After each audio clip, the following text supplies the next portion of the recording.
Hvis vi kigger på det senmoderne samfund, kan vi inddele forbruget i 3 faser. Første fase er bytteværdi. Et eksempel på dette kan være 2 bønder. Den ene bonde har en høne, der lægger æg. Den anden bonde har en ko, som producerer mælk. Den første bonde vil gerne have noget mælk, og den anden bonde vil gerne have nogle æg. Derfor bytter disse to. Her begynder bytteværdien. De 2 bønder aftaler, at for 2 liter mælk kan den anden bonde få 10 æg.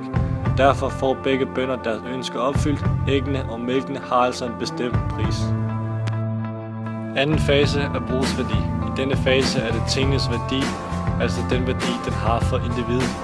Et eksempel på denne fase kan være, at kvinden her har en hullet kjole, og derfor brug for en ny kjole. Hun går hen til en butik og køber en ny kjole.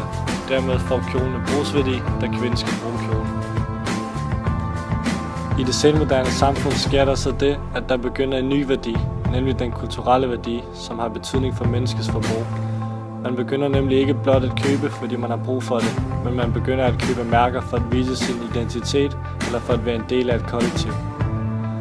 Hvis vi tager udgangspunkt i mobiler, køber man ikke blot en mobil længere, fordi man har brug for det, men man køber et bestemt mærke for at skabe individualitet.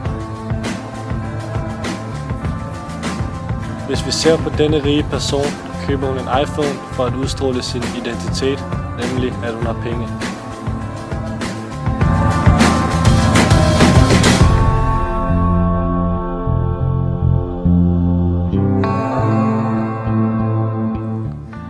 Denne iPhone begynder flere og flere at købe, og til sidst er det ikke længere identitetsskabende for den rige, da det nu er blevet et kollektiv, som flere bliver en del af.